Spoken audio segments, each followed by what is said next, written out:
സമയത്തെ ക്രമപ്പെടുത്തുക, time management. അത് നമ്മൾ പുതിയ കാലത്ത് കേൾക്കുന്ന കാര്യമാണ്, അല്ലെങ്കിൽ അത് പുതിയ മോട്ടിവേഷൻ സ്പീക്കേഴ്സൊക്കെ പറയാം. റസൂലുള്ളാഹി സ്വല്ലല്ലാഹു അലൈഹി വസല്ലം പറയുകയുണ്ടായി, നിങ്ങൾക്ക് ബുദ്ധിയുള്ള ഒരാൾ അയാളുടെ ജീവിതത്തെ 4 സഅത്ത് 4 ഘട്ടങ്ങളാക്കി മാറ്റും. സഅത്തൻ യുനാദി ഫീഹ റബ്ബഹു, ഒന്ന് അവൻ്റെ അള്ളാഹുവിനെ വിളിക്കാനുള്ള സമയമാണ്.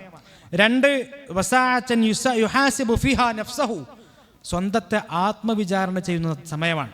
പിന്നെ അതേ റസൂലുള്ളാഹി പറയുകയാണ്, വസഅത്തുൻ യതഫക്കറു ഫീ സുനഇല്ലാഹി അസ്സ വജൽ, അള്ളാഹു ഉണ്ടാക്കിയ വ്യത്യസ്തമായ കാര്യങ്ങൾ അതിനെക്കുറിച്ച് ചിന്തിക്കുക, ആലോചിക്കുക, പഠിക്കുക, വായിക്കുക, മനസ്സിലാക്കുക, അറിയുക, അല്ലെങ്കിൽ സ്കില്ലുകൾ ഡെവലപ്പ് ചെയ്യുക, ഇതൊക്കെ അതിൽ പെട്ടതാണ്.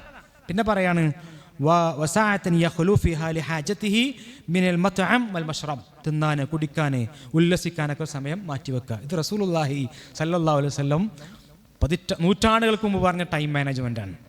ഇതിൻ്റെ മറ്റൊരു ഘട്ടമാണ് നമ്മളൊക്കെ ഇപ്പോൾ കേൾക്കുന്ന കാര്യങ്ങൾ. ഇത് നമ്മുടെ ജീവിതത്തിൽ ഉണ്ടാവുക എന്നുള്ളത് ഏറ്റവും പ്രധാനപ്പെട്ട കാര്യമാണ്. നമ്മൾ നമ്മൾ രാവിലെ തഹജ്ജുദ് നമസ്കരിക്കാൻ വേണ്ടി എണീക്കാൻ എന്ത് വേണം? നേരത്തെ ഉറങ്ങണം, അല്ലേ? നേരത്തെ മിഡ് നൈറ്റ് എന്ന് പറഞ്ഞാൽ എപ്പോഴാണ്? മിഡ് നൈറ്റ് എന്ന് പറഞ്ഞാൽ 9 to 30 ആണല്ലോ, 9 to 3 അതാണല്ലോ മിഡ് നൈറ്റ് എന്ന് പറഞ്ഞാൽ, 9 മുതൽ 3 വരെ. നമ്മളെപ്പോഴാണ് ഉറങ്ങുക?